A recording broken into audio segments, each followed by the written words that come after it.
What up? Happy Tuesday.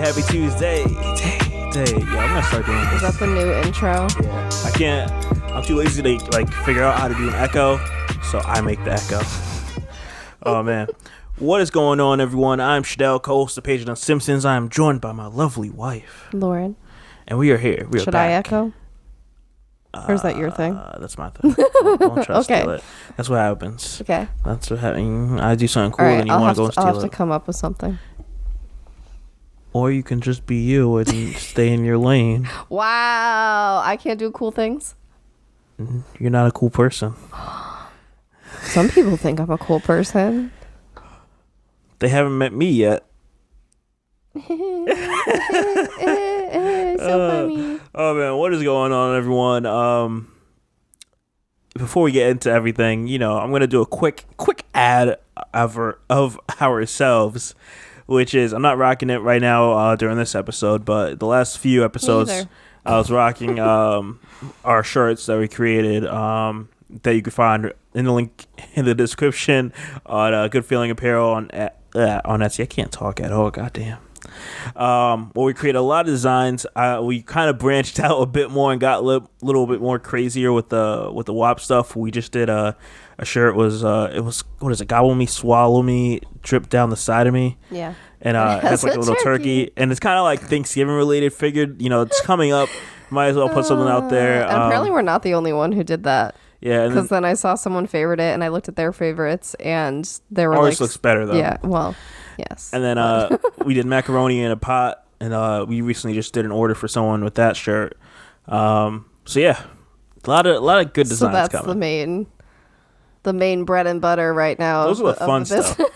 That's the fun stuff that's coming. I like it. I like when people order like the cool limited time things because probably by the end of this year we'll probably retire those or something. Probably after Christmas after the big boom. Yeah. But yeah, still working on fall ideas. Yeah, I mean we're just cruising along. All right, enough of an ad for ourselves. I normally say this at the end of the podcast. Might as well say it at the beginning. Guys, if you guys want to, have your input in the podcast, share your thoughts, questions, whatever, send us a voice message at anchor.fm. The link is in the description, and we will play it on the next episode. We would love to hear everyone's thoughts, feedback, all that stuff. We would love to hear it. So send us a voice message. If you're shy, you don't want to do it, totally get it. That's me too. Just go to the email in the description, PagingTheSimpsons@gmail.com. You can also send us, a text message through that. Yeah, and I'll read it out here or force Lauren to read it out here. Whichever one works. But yeah, outside of that, let's get into the news that's been popping off this past week. So I want to talk about this current beef with Joe Budden and Charlamagne. So for you that don't know and other people that don't know, Charlamagne recently launched, or not recently, but this past week, launched his podcast network called The Black Effect, where he's a 50-50 partner with iHeartMedia. And that's cool. And it launched with I think like 18 podcasts, all podcasts that were that were already solidified in what they were doing, but it's more so just making community for black people he was trying to do, black podcasters, which is cool. I get it, cool. That's great. Now, the reason I want to talk about this, and I'm not sure how much you have to say on it, so we'll see how it goes, Charlamagne puts out that news, and Joe's been kind of getting smeared on this past probably 2 weeks now, where he's had his past ex-girlfriends make claims that he assaulted them. News come out by his ex, well, what do you want to call it? His ex-fiance, I guess, with her best friend sharing out some other news that his ex-fiance trusted in her best friend, and her best friend leaked it. He had a lot of things. Whole thing with dogs and him playing with dogs' balls and all that stuff. What? Yeah, we're just gonna casually throw that in there? It's not true. Okay. At the end of the day, it's not true. It's the whole smear thing. And people were saying, like, it's Spotify that's doing it. And, like, at the end of the day, Spotify doesn't care. That's not what Spotify is. Dog, do what you gotta do. Like, Spotify's not, like, they're making money. They're not worried about what Joe's doing. So Joe's starting to think that Charlamagne is the one that's doing this. And they've kind of had, like, their, like, yin and yang, like, beefs or issues throughout the years. So it's interesting. And man, so let me break this down for how I understood it after listening to Joe's podcast this past weekend, where Charlamagne seems to be that corporate guy. The reason he probably got that deal with iHeartMedia is because he's been working there for 10 years, so he knows the people there. Right. Like, you've been working there for a while, the people already know you, whatever, they'll cut it 50-50. Supposedly he was trying to go to other places, like Spotify, but Spotify just laughed him off and were like, no. So this is the best he could get, and he was trying to get more money for this, but couldn't make it happen. So classify Charlamagne as the corporate guy. It's how I saw this. Corporate guy, working inside, trying to work his way through all that stuff. Joe is sitting here, and he's what I would like to call, like, the independent, like, freelancer, like, going to get work, get paid for my value, like, all that stuff. Like, not trying to, like, he made an example, which I thought was really cool. Joe Rogan, we talked about this, months ago, where he got, like, 300 million. And, okay, if Joe Rogan gets 300 million, then who's, like, the podcaster below? Then, Joe Budden's podcast should get, 75 million. Then, whoever comes after Horrible Decisions should get, maybe 100,000. Like, it should be, like, your value should be equated to something reasonable instead of them being, like, paying you pennies for it's pretty much following what the music industry is, where it's like, we need you to keep putting music out so we can get paid off you, but we're not going to pay you your value and what you're bringing in.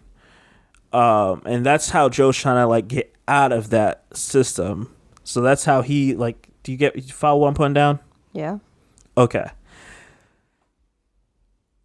I know we've talked about this in the past about, like, more so in our work balances, because you're the person that has their business, independent, all that stuff, and I'm more the corporate person. I'm trying to figure out how to, like, lean into this here. After hearing that, do you think there is any wrong way to go about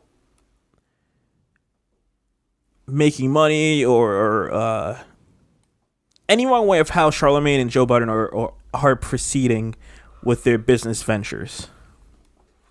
So you're talking, like, individually, or, like, individually. Are we talking about both of them? Yes. So if you have the corporate guy sitting here, has a good relationship with this company he's been working at, they strike a deal because he couldn't find anything else, which is fine. Okay. It's great. Works out for everyone he's with, all that stuff. Cool. And then you have someone else that's more like you, that's independent, and is trying to get the value of what they're worth, knows what they're worth, and knows how much money they can bring to the business, and is looking for a fair deal. Do you think that there's anyone in the wrong? Because I'll lead into that. It's really just yes or no, because I'll lead in after. But I want to get your thoughts. I mean, my first thought is to say not necessarily, because people obviously go about things differently. And with Charlamagne, it sounds like it's a partnership type deal. So, like, yeah, it's different than an individual person running the show, but partnerships are still valid. So I don't know. So there's that. But then at the same time, the only part I'm questioning with, and I don't know, you'll tell me where this is going, but is the fact that Charlamagne is doing it that way, is that bringing down the value for the independent people? That's one part of it. That's one part of it. Because you're sitting here. It's right. Because, for example, Joe has a whole thing of, like, he doesn't like to accept ads and sponsorships, because that's, like, you shouldn't be just getting, like, peanuts for you to share the sponsorship with your audience. Is how he's looking at it. Like, this needs to be like an actual like deal or collaboration you have with this other like company, instead of just taking like ad money. This almost reminds me of like a big business versus a small business.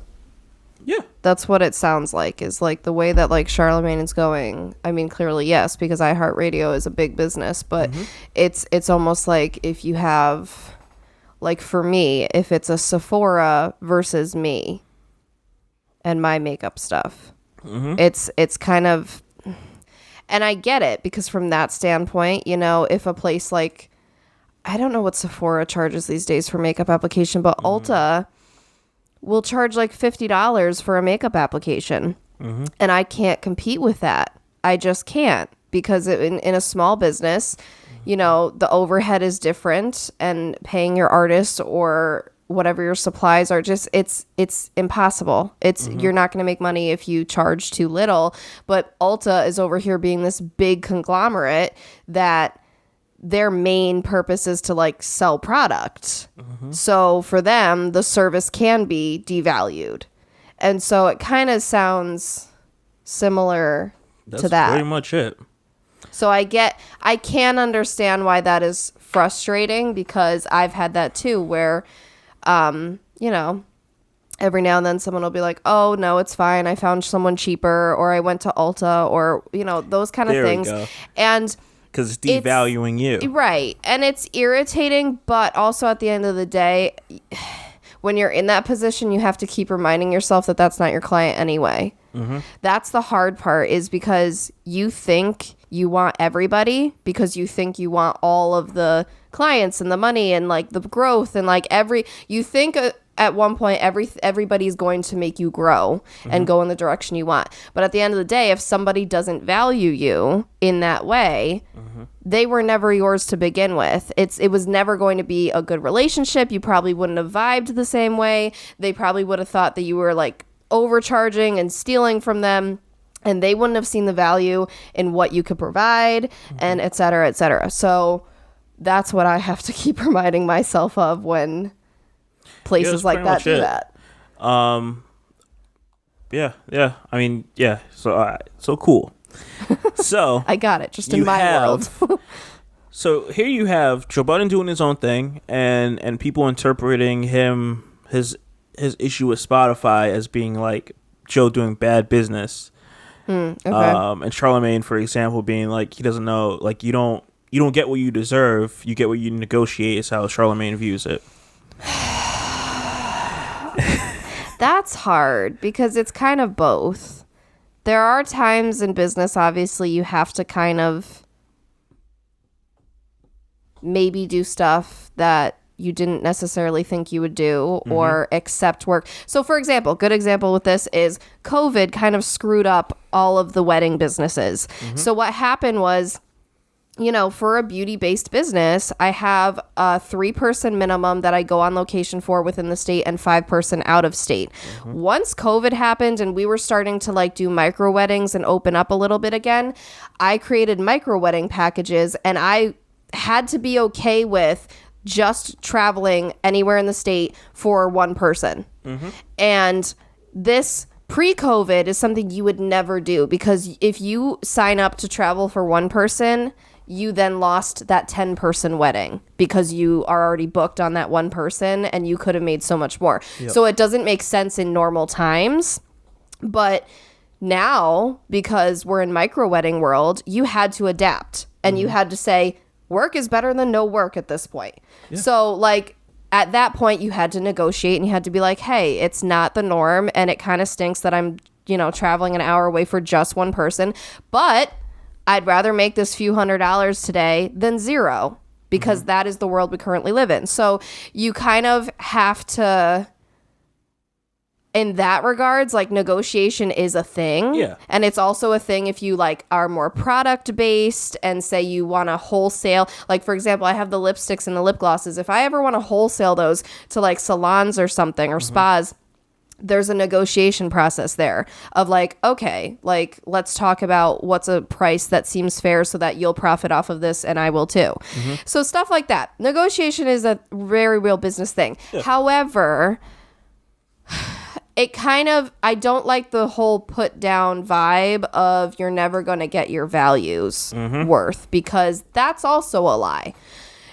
When you're a newer business, sure, you have to figure out what that even means to you and what that is, and you kind of have to just start getting work, and you build your way up. But once you start to become an established business, like they both are, you can set ground rules.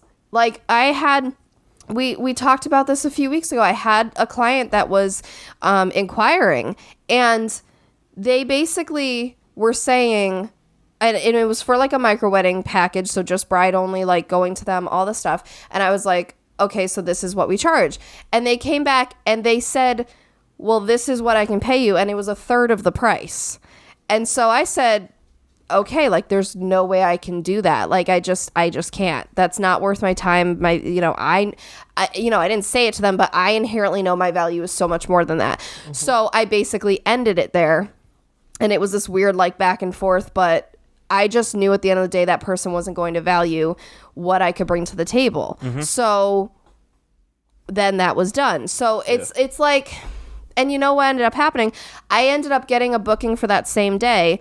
Someone who completely valued me and no questions asked and booked me. They paid their retainer in 5 seconds after I sent it. Like they were great. Okay. So then that ends up happening. So it is one of those where, again, it goes back to the whole business mindset of I just want everybody and I want all the clients, but you can't be like that. You have to wait for the ones that actually matter to you. Mm-hmm. And yes, they're out there. So I don't know, like I just don't like the way he comes across like, oh, you'll never get your actual value. That's false. Pretty much. They're both. So here's the thing. They're both right and wrong. That's what's happening here. If you want to be more corporate, sure, go more corporate. I can't stop you. But also, if you want to be independent, like, don't tell me the way I'm doing it is wrong either. That's the issue. And Joe's not sitting here saying what Charlamagne's doing is wrong. Like, go about what you're doing. That's cool. But Charlamagne continues to make these passive aggressive like comments, or just like him and his and Andrew Schultz on his podcast, like they'll say things, and it's like, just because you don't understand how they're maneuvering within like their business and everything, how can you sit there and tell someone, yo, this person is like wild for asking $200 million for their podcast? Yeah, and like it's funny because during this past podcast they were saying how Maul, one of the co-hosts on there, he was like, we should think about going back to like 1 week pot, like 1 week one episode a week. There we go. Okay. But everyone else is like, I don't know about that, because in the same sense of like, you know, Spotify being like not the greatest for them, it also helped them get further in their like where they need to, because putting out 2 podcasts a week, it pretty much gave them like a shot up, like, and now for the past 2 years, that's what happens. And for the last 2 years, you've been doing this for your audience. Like, forget the Spotify thing, you've been doing it. So it's like, you're gonna just stop now? Like, at least wait until like the new year and announce it months in advance or something. Or you can slowly integrate it. You could go to like every other week, and like, you know, there's ways to do that. But well, I find that interesting too, because the other people who didn't want to do that also are probably thinking about, hey, we're talking all this game about our value. If we start only doing 1 a week again, it might devalue us. Well, that's exactly why like Joe and everyone else doesn't want to like move to that, because they see it, because it's like, because again, that's the value they bring. Exactly. That's what people podcast have is doing to 2 a week. We were doing 2 a week for at least 70-80 episodes. That's a lot. It's a lot to constantly have a new topic to talk about. And that's just ours. Theirs are like 3-hour podcasts. Like, it's easier, but it's easier with like 4 or 5 people. Well, okay, outside. But dang. So if it was just us going on for 4 or 5, you guys would stop after the first hour. Like, I'm good. But it's very interesting because it, you know, even I've thought about that. Because, for example, I offer touch-up kits to my brides, and that's something that I take pride in and that I have added value in my packages for, and that not everybody does. And, you know, I've batted around the idea do I want to keep doing this? Do I want to change how I do it? Like, what do I want to do in coming years of like that kind of thing? Especially now I have other team members, and just kind of making sure everybody has the touch-up kits is becoming more of a stressful thing. However, you know, I go back to, and I'm like, that's part of what adds the value to what I bring, though. That's part of the difference. That's part of what my brides come to expect. That's what they're gonna remember. So it's also. like, right. So it's like, yeah, it's one of those where you can't just like pull the rug out from your clientele or your base or whoever once they see the value, once they, you know, they understand it and they come to expect it now. Yeah. So I don't know. Yeah. So I feel like they're both right and wrong at the end of this. I think what Charlamagne is doing is petty. I find that funny because women are always called petty, and I'm like, if he's just doing these little digs and whatever, come on. Like, be happy about what you got and what you got going on and your future and all this stuff, but you don't have to put people down in the process. It's similar to the philosophy of the small business culture is a lot of people put down 9-to-5s and people with 9-to-5 jobs. And for a while, I was not completely that way, but I was sort of that way where I was like, oh, you need to do like what you love and like this, that, and the other. And I feel like it comes from a wholesome place because we just always see the good in people and what they can achieve and that they can like getting up on Mondays and like things like that. But I now am just like, do what you got to do and what you need to do, what you want to do, because it's the same in reverse where if someone was trying to preach to me that I needed to get a 9-to-5 because, oh, that small business thing is not going to work out. Like what? And they'll have their list of things too. I would hate that. I would hate if someone was trying to rope me into that. So, and it's this thing where I don't know, like it's, again, there's several right ways to live. So they can both kind of do their own thing. It's not wrong. The only wrong part is it does kind of stink when the big guys devalue the little guys. That's the part that kind of, that stinks. And that's just capitalism. that's this country as a whole. But yeah. Yeah. That's good. I didn't expect that to go far, but yeah. Yeah. Neither did I, but hey, I just kind of spun it as my own life, so it makes a lot of sense. Yeah, I'm kind of curious now.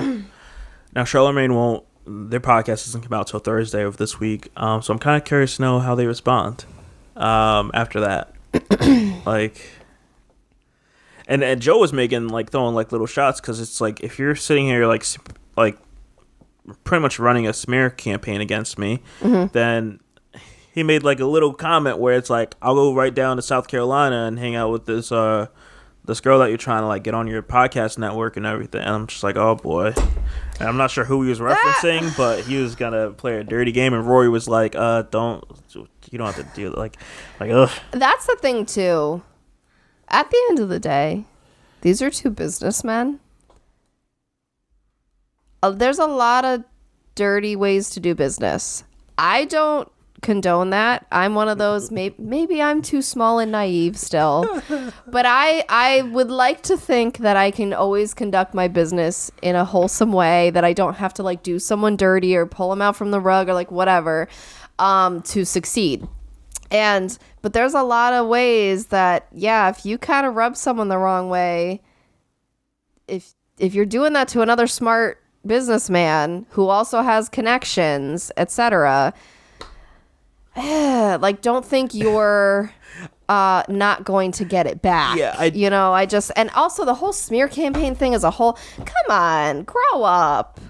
Just because he's trying to like, see his value and do business his way. So it's alleged. No one knows, but it's like Joe seems to have an idea that he thinks it's him, and it's like it's funny. He was saying how like you can do the smear campaign all you want because at the end of the day, which. I kind of agree, where it's like, these big companies that are looking at Joe's podcast and looking like, they're good to pick up. Look how much business they bring. They're looking at this as like some love and hip hop stuff where it's like we don't care about like the little weird stuff you have going on within like your group, but we just want the money that you're gonna be like bringing into us and what we can do. So I thought that was like an interesting comparison. But yeah, I think the whole thing is messy. It's like, dog, just make money and get like stop it. Like, right. Get your bag. Worry about you and yours. I don't know. I just because that's the thing. I feel like Joe, although he can probably be the one that is more frustrated because, like I said, it's the whole big guys versus small guys thing. I feel like he's not the one bringing this on. It sounds like it's just... So I don't get it. If you're happy with your partnership deal and you're happy being a part of a bigger company and doing it that way, why I don't get it. The whole, I don't understand. I hate that culture of like the bigger companies having to step on the smaller ones. Like, were you not smaller once? It's so frustrating. I mean, it's Charlamagne. It's not like it's a company going after No, but he's a part of iHeartMedia, and so now you look at it as a partnership. And Joe threw a shot where it's like, that's cool. You have a partnership with them where it's 50-50, but like you've been working with them for 10 years. They haven't, put you on the executive board or something like that. Like, again, like aiming... Joe's trying to aim higher. Right. Like, which I totally respect. Like... I get the it. partnerships. Like, if I'm bringing in a lot of money with you, like, put me on the board to make these decisions. A lot can happen in a business even in just a year. So, yeah, in a decade, I mean, that's a lot of work. That's a lot of growth. Well, and also, their radio show is nationally syndicated. Like, the Breakfast Club has done a lot for that radio station. So it's like, dog, like, give me something. Even give me 51%. Like, why do we have to have 50-50? Give me a little more. Like, instead of our says being equal. Right. Yeah. So, see, personally, that's not my lane. That is not what I'm trying to go down. I'm more of the Joe Budden type. Oh, we know. But I mean, hey. The next thing I want to get on, I'm not sure how deep we're going to get into this, but I thought it was funny. So Kanye sat down with Nick Cannon, and they had a 2-part series. And that must have been interesting. It was cool. A hoot. And Kanye mentioned how he was trying to explain the white voice to Kim Kardashian. And man, okay, I'm going to play this, and I'm not sure I'm going to stop it, but I thought it was funny. What, do you have something to say? No, I was just saying our clothes are dry, but we can't get up right now. Was created for this country and till this day can continue to be that. And now you even stepping into that world. Yes, and for us. And for us, and us is, what is beautiful about the black existence in America, it sharpens you. Just to be a black person in America, like resilience. I remember spending 3 hours explaining what the white voice was to my wife, because for her it's just her voice, it's just the voice. You just answer the phone the same way. Hello. But I had to explain that in order to get a job, if you want a job downtown, you had to act white, and you could lose your job if you acted black. But the thing is, yourself. That's the thing. You're not acting. If you act black, you're actually being yourself. So your existence, just to be able to pay for your well-being, you literally have to act like a white person. It's so funny when I go to like a wedding and it'll be a black pastor and they'll say he speaks so well. He speaks so well. That's that Chris Rock. What do you mean? What are you American? expecting? Like, right. how did you think he was going to talk? It's like, how are we supposed to speak perfect? Like, I love incorrect English. My mom is an English professor. I heard her use the word ain't. I said, don't use ain't, mama. She said, no, you could use colloquialism. Correct English is using the English that's appropriate to who you talking to. This is from an English professor. Come on now. So we are people don't want to acknowledge that. I play this dictionary game where we take a pocket dictionary and all the people in the room, we all get a pocket dictionary, we pick a page, and you highlight the words that you feel are positive. And you read all the definitions. Now I want you to read the definition of help. You think that help is a positive word, right? Yeah. The fourth definition is to avoid. Because you think that help is a positive word. Wow. But look at how many times where Look at this. Even if you meet with an exec in L.A., they'll not give you the deal, but they'll say, well, how can I help you? Help me, like, I'm going to give you somebody else's number. Yeah, help me understand. Or how many times something didn't That's get really fixed, but a bunch of people helped. Yeah. Right? The word is to ensure. And a lot of the words, URE at the end, have a confidence in it. It's not a word, I don't want to say confidence. They have an assurance in them. Yeah. They have future. Like, Oh, I see what you're saying. and people can get to that, like you can get into the It has affirmation in it. Negro, negligent. You could do words that have because the Tower of Babylon has caused so much confusion. That's why I Because we were love. trying to get to God. Yes, and then he said, "Boom." Now he's starting to we're lose gonna me. use all these We're gonna different Yeah, I'm gonna languages. stop right The here. Tower of Babylon. What? But I thought I really like this two part. If you have like maybe 2 hours to just sit back and watch this, because Kanye. Again, I don't knock Kanye as being. He says some wild stuff without explaining it, and I've been on here trying to explain my thoughts on how I feel like he was trying to make his point clear. But yeah, I thought that was really, really interesting to me. I know you came in yesterday when I was watching this video, because what he was just saying just triggered me remembering this. What is it like to be white in America? That's a loaded question. I say that because I'm sitting here watching videos of this guy. His YouTube channel is Black Experience Japan, something like that. And it's a black guy that's from Africa, I believe, that moved to Japan with him and his wife and kids. And he interviews different black people that have moved to Japan and what their experiences are, and and he's currently doing a series where he wants other black people to tell me where you're from and what your experience is being black. And I thought to myself, no offense to you, can you say the same thing? Like, can you detail what it's like to be a white girl in Connecticut? I mean, yes, but probably in a different way than you would. I'm kind of curious to know.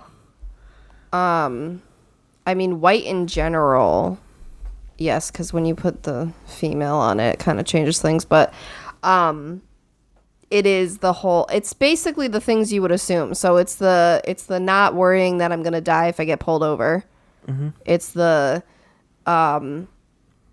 not being looked at a certain way if I go in an expensive store, unless, like, I did have one experience when I was I was young, and I went in Louis Vuitton, and I was like probably dressed in sweats and stuff, and I was also young, so like I feel like there I was kind of like looked at a little more. But I feel like it's less worry about how people are going to perceive me because of how I look.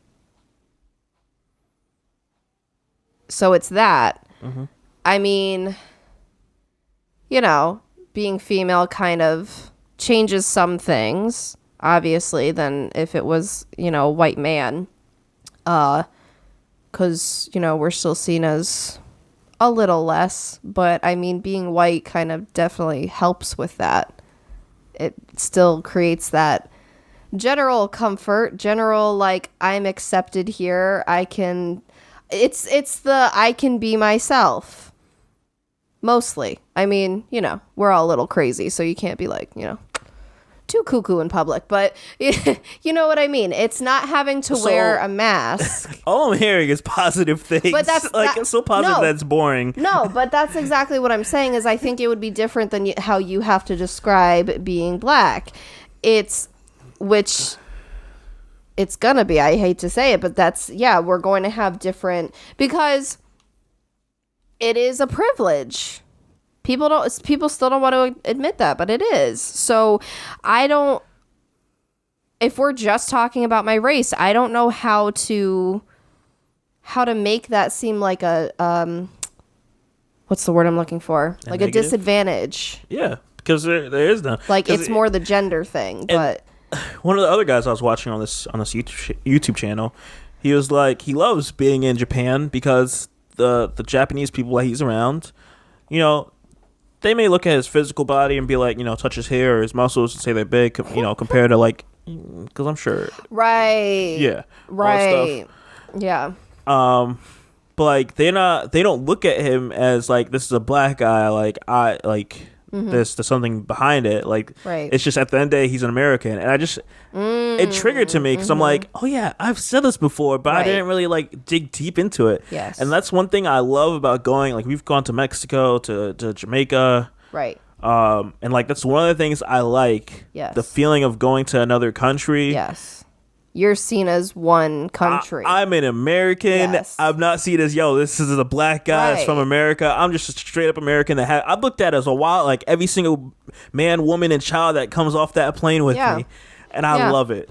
I hate it at the end of the time we're there because now they just want my money. But I love it for the fact that I'm not looked at. Like, I can walk around the island or wherever we're at and be like, not having to worry that someone's going to perceive me for doing something wrong for like walking late at night or something. Right. And I mean, obviously also in Jamaica, I mean, that's totally different anyway. Well, yeah. So, but like even Mexico, like no worry there because it's just, I'm just an American. I'm here. Like I'm a tourist just like everyone else. Right. Yeah. That's true. And isn't that wild that like, you know, America was always perceived as this melting pot, which now is a problem. And how we see it as everybody is so specific, like in your specific categories, you know, whether it's by culture, heritage, race, all this stuff, because you could also be just like, you're the Italians and you're Polish and all that kind of stuff. We make it so specific, but then literally if we go anywhere else in the world, we are seen as the same as the rest of our country.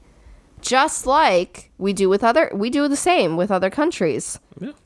You know, if there's a plane load of people coming from France, they're all French. They're all from France. That's it. They're French. They're France citizens. You don't look at them as white. Like, they're like, yo, you're just a French guy. Get out of here. Right. So I find that kind of wild because, yes, we're known as the country that maybe has more diversity than other countries, but we're still seen as you are this citizen, like, and but we don't see it that way. And it kind of makes me question if other countries are the same. They still have those issues. UK has those issues, like same thing, like, you know, the race issues. Dog, I just saw a video like a month or two ago of this cop pulling over a black guy and saying, yeah, I pulled you over because you're black. Like, just playing out like that, like didn't care he was gonna get in trouble or whatever. Like, yeah, like so it's almost like everyone in your country, like we're all in a bubble. Like each country is a bubble, and then when you go outside that bubble, they just look at you as your whatever. It's just whatever. It's very interesting. And I you know, to bring it back, I want to talk about Kanye talking about his having to talk white and like bring out your white side, and I find this to be so like wild because like sounds draining. You know, we've had this conversation. You know it. It's funny because even my little brother a few months ago was like, you know, how he's able to like multitask between the two, and it's like, and wait, I'm like, which the older or the little? I mean, not the little one. Yeah, okay, because I was gonna say, oh my gosh, if he's already thinking that way, one day. Oh, but. Yeah, and I told my brother, I'm like, like where are the lucky ones? Because not every black person, I'll speak for just black people because I can't speak for any other race. You know, not every black person is going to be able to understand that, like, yo, it sucks, but given whatever the situation is, you have to act different for people to accept you. Understand or be willing. Because I get that to an extent. There's some people who they're like, I'm not going to be somebody else for someone's comfort level. And you know what I mean? And that's how I am. Which I get, but also it's scary when that then can have an effect on your actual life. Like life or death situations. That's what makes it kind of escalated. Why would it be life or death? Explain that part. Because say it is a cop, for example, you're talking to, and you're talking how you were raised and if in slang and however it is, and they're not as comfortable they don't know or what you're saying. They understanding don't know of the that, slang, or they yeah. think maybe that's like, They feel is it gang threatened. language? Is it et cetera, All et that cetera? stuff. There's so many ways that could be perceived versus if you quote unquote talk white and you Yep. switch for whoever you're talking to. It's sad when that could actually, that's a thing. Yeah. That's what stinks is it's not even so much a choice. And that's okay, now I follow you. Yeah. And that's another reason why I feel like with people saying we need more police, and then those more police really just go to the lower income areas where these people aren't able to, I guess what my brother called it, and I guess what I'll call it is code switch. Yeah, that's what I meant, like with switching. Yeah. Yeah, when you're not able to, and you're just like, there was for example, way back when the Trayvon Martin thing was happening, I believe it was his girlfriend. I think she was on the phone with him or something, I believe at the time, or maybe I'm getting it misconstrued. But like they had, some girl that was related to Trayvon on the stand, and just the way she was talking with the slang, I'm just like, in my mind, I'm like, sis, you shouldn't. It sucks. You shouldn't be saying like this because they're gonna treat you as if you're dumb. Mm-hmm. Well, and that's the really sad part too, is when people talk how they were raised or how they're comfortable, whatever it is, it's often perceived automatically as you're poor or dumb. Mm-hmm. That's it. Because those are the communities. They, it's grouping people and that kind of thing. Mm-hmm. And we see that even because then, yes, by people's shock when you can, quote unquote, speak white, speak well, speak affluent, whatever, they are literally shocked that you are capable of that. And it's very telling. And I feel like I've heard this throughout my life. Like people not expecting much, because if you guys know me, like on the podcast, you're like, man, shit, I was out here talking all that stuff, but dog, if you met me in real life, I'm just chill. Like I don't really say much, and people right off the bat assume that like I'm just quiet and not assume, but like they see I'm quiet, and then when I start talking, and depending on whatever topic we're getting into, they're like, oh wow, Shadell actually knows a lot. Like he's like this. He has thoughts. Like it happens. He has opinions. Oh my god. It happens often. I'm just like, yeah, I know. It's exhausting. So like for example, it's funny you mentioned that. Like I don't like being out in the world. Depending on what the situation is, because it seems super exhausting that I have to You have to be aware of how am I going to come off to this person, you have to switch accordingly. Yeah. And that's it. Yeah. And you don't know what setting you'll be in, so who knows? Like it's.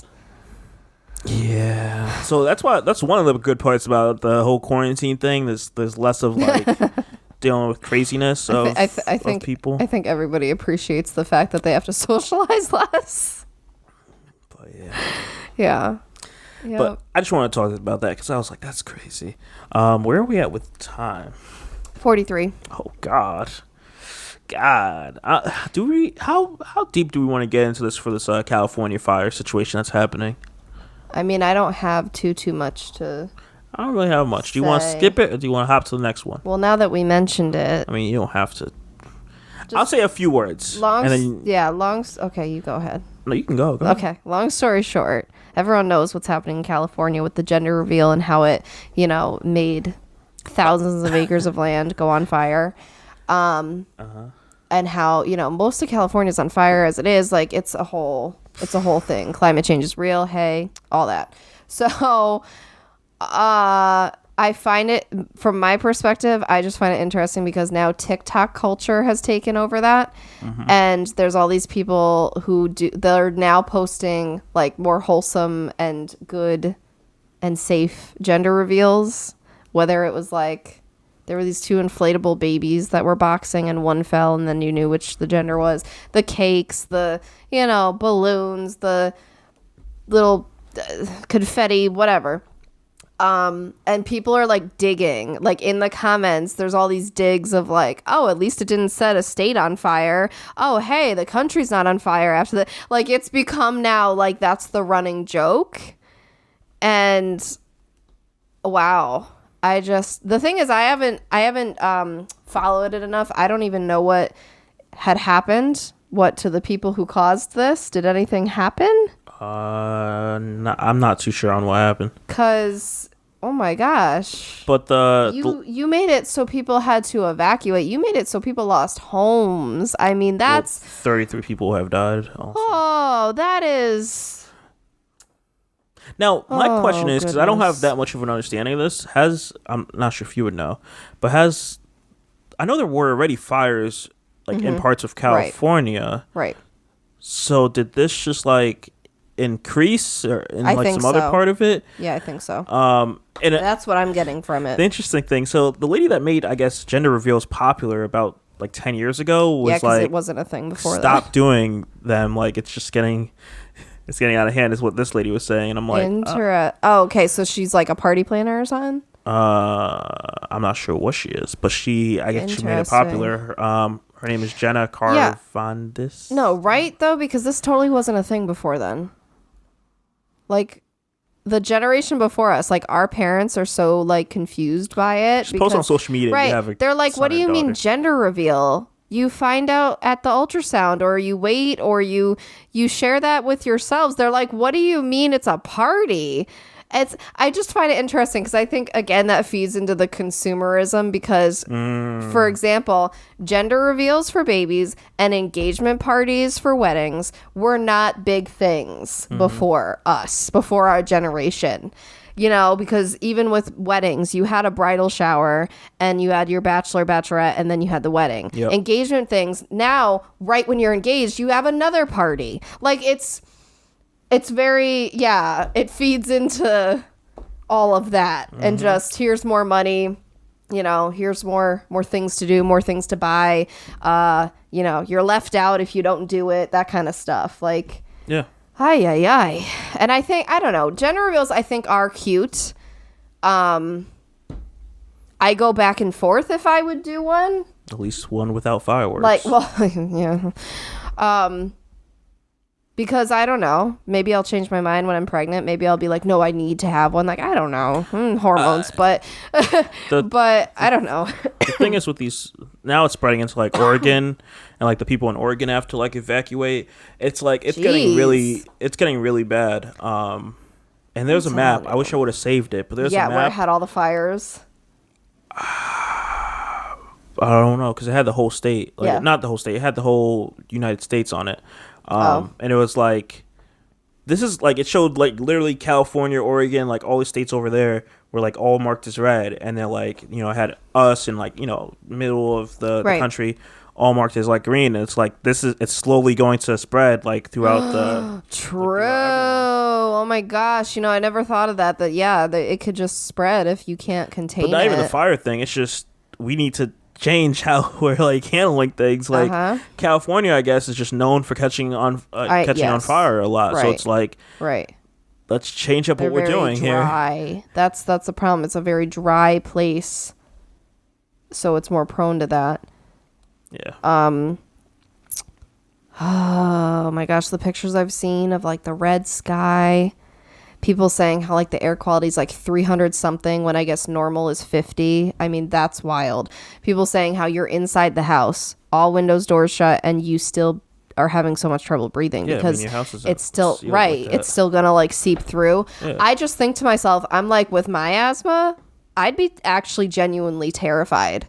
I feel like I'd be at risk for complications. Like, and I even saw a picture of a UPS truck and like the sky is bright red.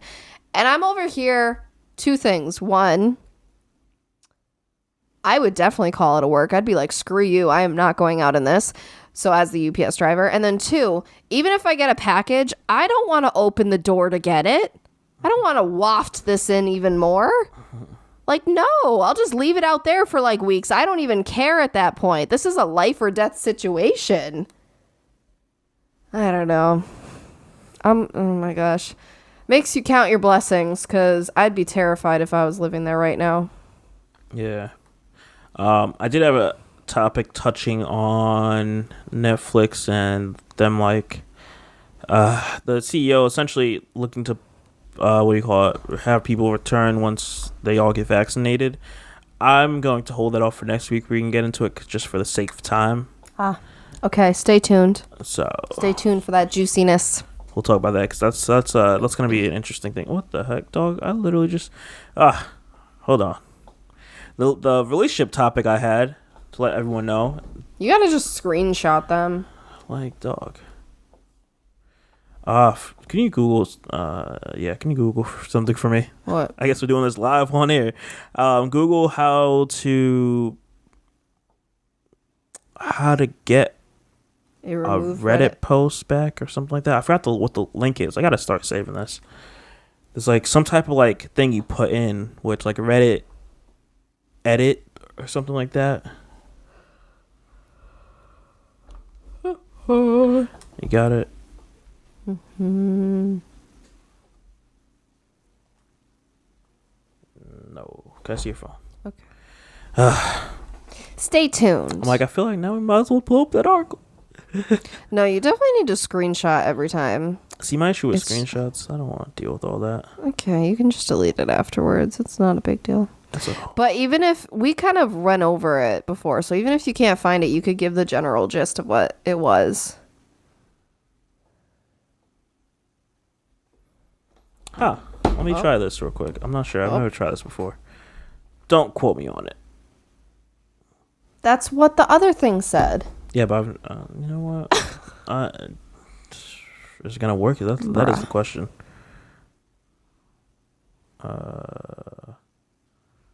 Nope. You can give the general Fine. gist, like Fine. God damn, dog. It was smooth. It was flying. we're good. We're It good. was Just flying along, and get then the gist. it was no. We were flying high. We were like the Wright brothers, and now we're the Dead brothers. All right. Crashed. You know what? That was terrible. All right. So because I don't have this topic in front of me because Reddit wants to just delete it all of a sudden, literally, within hours of me finding it. This was to give you some backstory here. This guy was dating his girlfriend at the time. She knew he had a dog. This dog was, his homie, his friend, his pal. We all have these animals that we love and care for. Yeah. She behind us. And, they get married, and now they're in their 1 year marriage, and here this girl goes saying, as they're looking for, like, their place to live in together, she's like, it's either me or the dog. Wait, so they've been married a year and they don't live together? Yeah, I mean, it's their first year of marriage. So. Oh, that's still, all right. Yeah, they don't live together. Everyone's different, God. So much judgment. Usually marriage is the point when you would live together, though. Okay, you don't know what their life was like. Okay.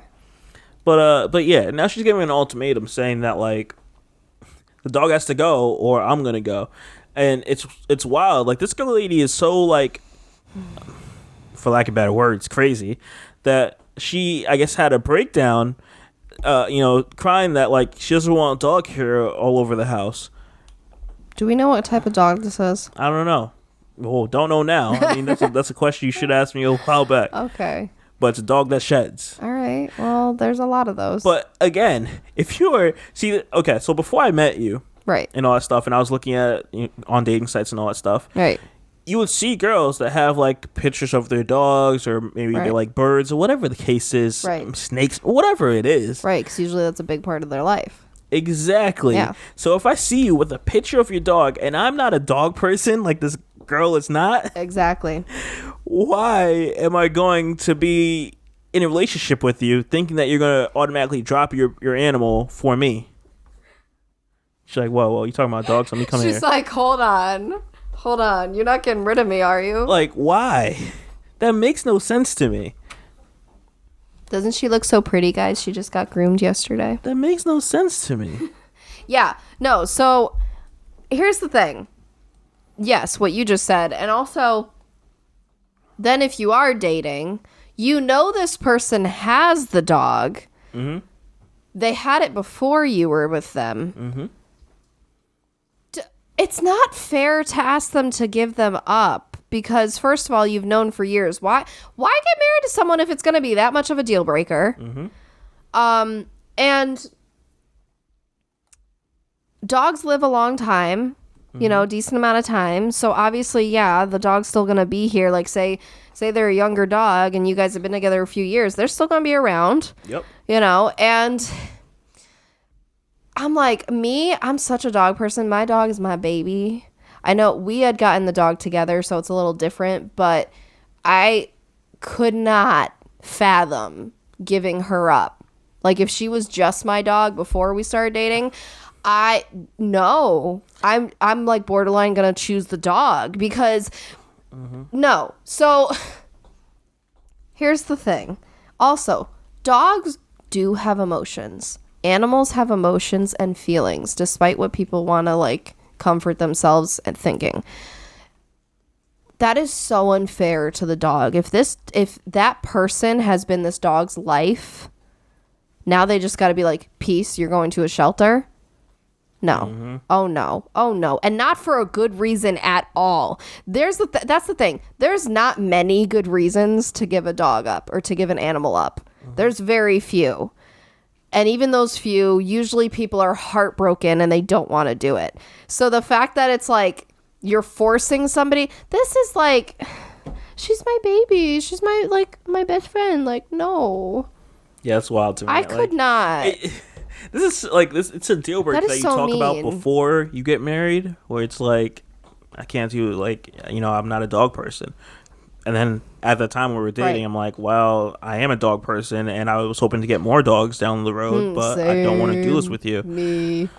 So that's why it's like, I'm like, listen, if you don't think we're not going to have a dog at basically all times of our life together, you're mistaken.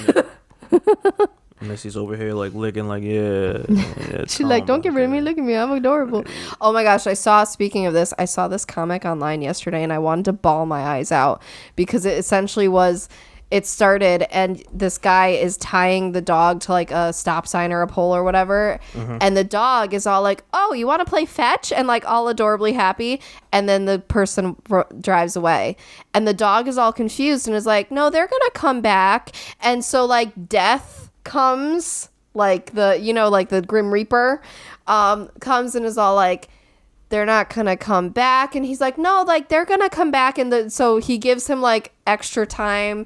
And then finally the Grim Reaper's like, you have to come with me. And the dog's all sad, like, why would they do that, all this? And so then the Grim Reaper becomes the positive part of the story. And he's all like, I have someone that I think will make up for this. And there's this little boy in a hospital bed and he's now dying. And the Grim Reaper takes him. And now the dog is dressed as the Grim Reaper. And he meets the boy after he dies, and then they become like best friends, and it's like the relationship that he deserved. Interesting. And I wanted to bawl my eyes out when I read that because I was infuriated. I'm like, how do people really do that? People even leave animals. They'll leave them in boxes like near the highway to get run over. Like, people are disgusting. That makes disgusting. So I'm like, listen, I'm that person that, like, if I'm watching a movie and a person dies and a dog dies, I'm gonna be more upset about the dog dying. But every single time. But anyways, my point being, dogs and animals in general, it's a commitment for their life. Okay, that's through whatever. Like, there's a lot of advocates around when it's like, say, Easter for bunnies and Christmas for dogs and things like that. When there's an influx of people getting those as gifts, and they say, remember, this is lifetime. This is through if you move, if you have a baby, if you get married, like all the different stuff. Be prepared to have that until they die. Because it's not fair to them. Literally, it's the saying that, for us, the dog is part of our world, but to the dog, we are their world. Like, literally, she lives here. Like, we're her best pals, and she relies on us to eat, to play, to walk, to all of that stuff.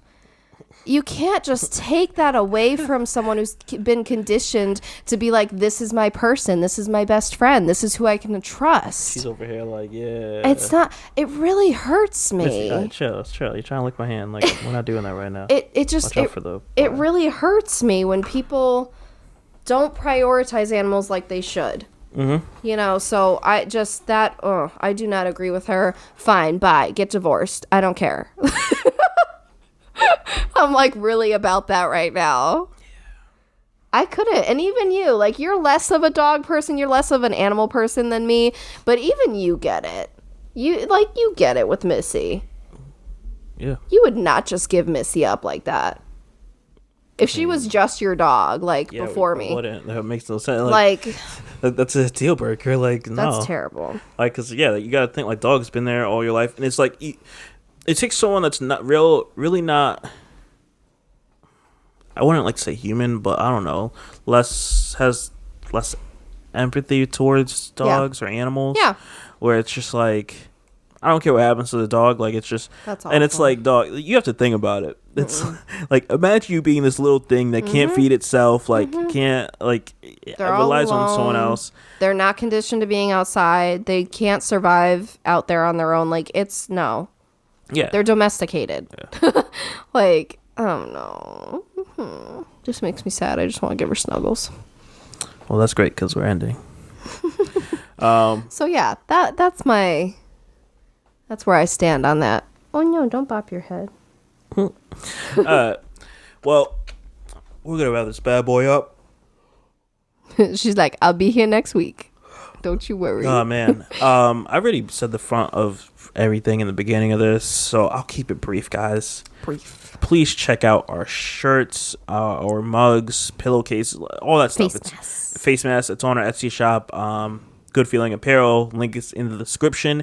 If you want to send us a voice message or a message that is a paragraph or a text or a sentence, whatever you want to send us, you can send it to the email PagingTheSimpsons@gmail.com. Yeah, I really don't have much else, but cool. Yeah, don't give ultimatums about animals. There's a lot of people that are passionate about animals, so just don't do it. Yeah. I mean, at the very least, just give it to a friend that's just like, I don't want this dog anymore. Like, can you at least take it? Like, someone that like, don't has an animal abandon it. Yeah, like, no. But all right, guys, we're gonna wrap this bad boy up. I'm gonna enjoy the remainder time that we have on this lovely weekend, and yeah. Hopefully everyone's staying sane, not going crazy, all that good stuff.